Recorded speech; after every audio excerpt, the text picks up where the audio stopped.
Ya, jadi saya mengapresiasi untuk Polrestabes Surabaya, ya, tindakan aksi cepat dan tegas, ya, Pak Kombes Pol Lutfi beserta jajaran, ya. Kenapa saya marah? Kenapa saya berteriak 2 hari, 2 kali 24 jam itu dari saya dapat berita itu saya teriak kencang. Satu manusia direndahkan, satu manusia dihinakan, seluruh umat manusia direndahkan. Tidak boleh dan tidak dibenarkan, bahkan saya mengutuk keras tindakan biadab seorang manusia yang derajatnya paling tinggi diciptakan oleh Allah Subhanahu wa taala disuruh dipermalukan karena intimidasi, karena ketakutannya, sujud sambil disuruh menggonggong layaknya seorang anjing, seorang binatang, layaknya seekor binatang, ya. Jadi saya sangat marah, makanya saya terus gaspol, saya teriak. Bahkan nggak cuma di medsos, saya pun aktif menghubungin kepada pihak-pihak, teman-teman kepolisian di Polrestabes Surabaya. Saya pun juga menghubungin ke abangda-abangda saya yang ada duduk di DPR RI, ya, Bang Ahmad Saroni, Bang Rizky Faisal, DPR RI Komisi 3. Saya sampaikan aspirasi saya, Bang, kalau ini tidak segera ditindak oleh polisi, ini akan jadi presiden buruk. Suatu saat nanti, masyarakat bisa melakukan hal serupa, dan dia akan menjadikan ini semacam benchmark, semacam jurisprudensi, semacam patokan bahwa dulu pernah di Surabaya, nggak diapa-apain orangnya. Itulah kenapa saya berjuang paling depan untuk melawan arogansi dari pengusaha Ivan Sugianto, ya, di Surabaya. Oke, dan alhamdulillah diatensi dengan sangat baik oleh Kepolisian Republik Indonesia. Kalau nggak salah kemarin lusa ya, atau kemarin ya tanggal 15 ya, 15 atau 14 lupa saya, ditangkap. Itu posisi ditangkap, mau mengundurkan diri, mau menyerahkan diri, tapi polisi mungkin nggak tahu ya, menangkap signal apa gitu kan. Terus posisi kan ditangkapnya juga di bandara. Ya, kita berpositif thinking bahwa itu sudah dari tim kepolisian sudah mapping atau apa, kita nggak paham ya itu ya. Itu yang lebih paham dari pihak polisi. Ditangkap, ya. Dan saya perlu sampaikan ke seluruh khalayak, saya sudah memastikan betul-betul bahwa yang ditangkap ini adalah yang bersangkutan, pelaku. Ya, ada opini-opini rambutnya beda, ya, dia nggak sempat pakai pomade, bos. Kan kalau yang di video dia arogan kan pakai pomade, rambutnya diginiin. Dia nggak sempat pakai pomade, pakai masker pula, ya kan. Jadi saya, John LBF, berani menggaransi bahwa itu adalah orangnya asli, saudara IS, Ivan Sugianto, ya, yang ditangkap di Bandara Juanda. Oke.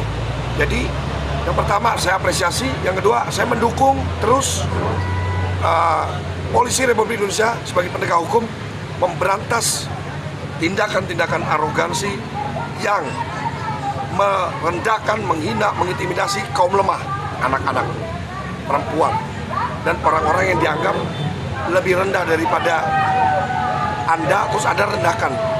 Saya sudah sampaikan tegas, saya nggak akan diem, saya pasti lawan. Dicek juga teman-teman media, nanti boleh saya kasih nomor pribadinya juga kalau teman-teman bisa ngerayu. Ibu Ira, ibunya Ethan itu sudah saya bujuk sampai. Bahkan saya itu nggak cuman teriak-teriak di medsos, saya kirim tim hukum Jainuddin SH ke Surabaya. Sudah ada dokumentasi yang ketemu dengan keluarga Ethan, ya. Jadi saya sampaikan langsung maupun melalui pengacara saya. Ini anak hari ini direndahkan orang. Saya tertantang pengen bikin dia sukses. Orang yang merendahkan dia hari ini, saya pengen kasih unjuk depan dia.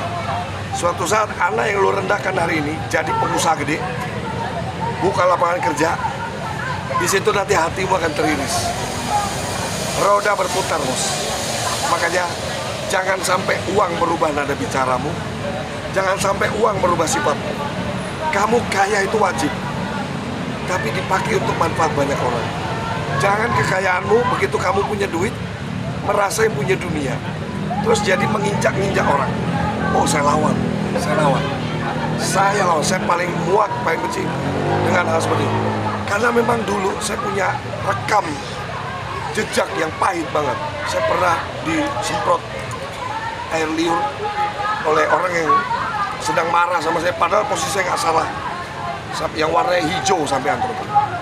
Dan saya nggak bisa ngelawan. Makanya John L. hadir untuk memberikan pendampingan semangat buat kalian semua yang merasa minder, merasa tidak percaya diri, merasa kaum lemah. Jangan merasa itu lagi, karena ada saya John L. yang akan maju paling depan untuk membela kalian. Saya punya media, saya punya platform, akan saya gunakan untuk menyuarakan hak-haknya kaum lemah. Harapan saya semoga jangan sampai ada lagi kejadian seperti pengusaha Surabaya itu terulang lagi. Ya, jangan. Karena Anda pasti berhadapan dengan suara keras saya. Anda pasti berhadapan dengan hukum. Apalagi itu saya tangkap. Polisi enak punya data. Besok-besok ada yang begitu, tinggal comot. Tinggal ambil, bos. Itu prestasi, itu apa yang memang saya kejar dari kemarin teman-teman media. Supaya udah ada contoh gitu lah. Kalau ada contoh kan enak. Suatu saat lagi ada yang begitu. Dia nggak usah ribet-ribet, langsung diambil sama polisi. Udah ada contoh nih. Pengenaan pasalnya apa? Udah ada semua. Gitu. Detik ini jawabannya, Pak John, saya mengucapkan terima kasih banyak. Sudah berkenan untuk menawarkan bantuan, bahkan tidak hanya itu, Bapak benar-benar aksi nyata untuk mengirimkan tim hukum ke sana. Ya, cuman memang jawabannya sampai detik ini masih belum diterima. Padahal saya tegas sampaikan, saya mau kuliahkan ini anak sampai mau ke Harvard pun saya bayarin. Itu bukan cuma ngomong loh, kita bikin perjanjian. Kalau dia punya lawyer to lawyer kita bahas. Karena saya nggak main-main. Ya, terakhir komunikasi sama saya hari Kamis ya, jam 20.20. Bang John, terima kasih banyak buat atensi mulia, perhatiannya, supportnya untuk membantu kami ya. Sehat selalu, Tuhan memberkati. Jadi WA langsung dari Ibu Ira, mamanya Ethan Surabaya ke saya. Nah, jadi saya sebetulnya tidak berharap ini, karena saya tulus ikhlas untuk membantu.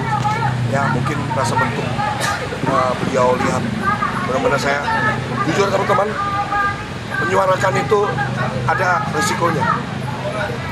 Ada. Orang ini mungkin bisa nggak suka sama saya, atau pendukungnya, atau orang yang suka sama dia. Jadi, lu ngapain ganggu bawelin ini? Bahkan, kalau boleh jujur, setelah pagi saya viralkan, ada dari pihak keluarganya, saudaranya menghubungi admin saya. Jelas-jelas dia bilang, jangan bersuara soal ini. Jawaban saya apa? You nggak kasih gua makan, gua nggak kerja sama you, jadi you nggak punya hak atur saya.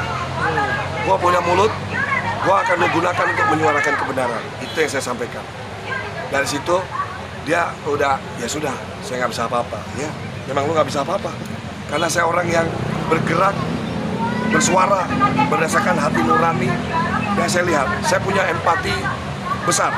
Jadi kalau saya lihat orang susah, saya nggak hanya kasihan, tapi saya ikut merasakan penderitaannya dia. Anda boleh nilai sendiri, memang itu value saya. Jadi sekaligus saya juga mengajak buat semua orang yang merasa punya rezeki lebih, jangan digunakan untuk gagah-gagahan, arogan. Mohon maaf, temannya John L. di TNI Polri kurang banyak apa. Tapi semuanya itu hanya, saya tuh suka bersilaturahmi gitu. Saya tidak ada hubungan bisnis dengan mereka. Saya tidak ada kepentingan apapun, jadi saya orang yang netral. Tapi Anda tahu, silaturahmi saya dengan teman-teman penegak hukum bukan untuk saya gagah-gagahan. Saya nggak pernah mau memulai keributan. Kalau saya orang yang rese, teman-teman banyak nyari masalah sini. Nah, itu bukan John L. John L. gunakan teman-teman, sahabat-sahabatnya itu untuk apa? Untuk nyambungin. Begitu kuping saya kan peka. Ada berita ini, ada ini. Bang, tolong bang. Gimana kalau keluarga kita yang diginiin bang? Gimana kalau keluarga abang ini gini? Gimana kalau keluarga saya, bang? Jadi saya ngomongnya itu benar-benar bagaimana bisa mempengaruhi beliau untuk ikut merasakan penderitaan masyarakat kita ini. Jadi saya bisa menyambungkan, jadi saya jadi penyambung lidah untuk membela masyarakat. Itu janji saya. Saya tidak akan pernah menggunakan harta saya, relasi saya, teman-teman saya untuk menyombongkan diri.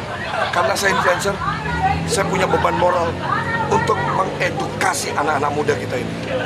Jangan arogan. 3S. Hindari 3S kalau mau hidupnya sukses dunia akhirat. Jangan sombong. Jangan sirik. Jangan serakah. Insya Allah kamu akan dapat kesuksesan dunia akhirat. Karena sombong sama dengan hancur. Sirik sama dengan hancur. Serakah sama dengan hancur. Hindari 3 hal itu.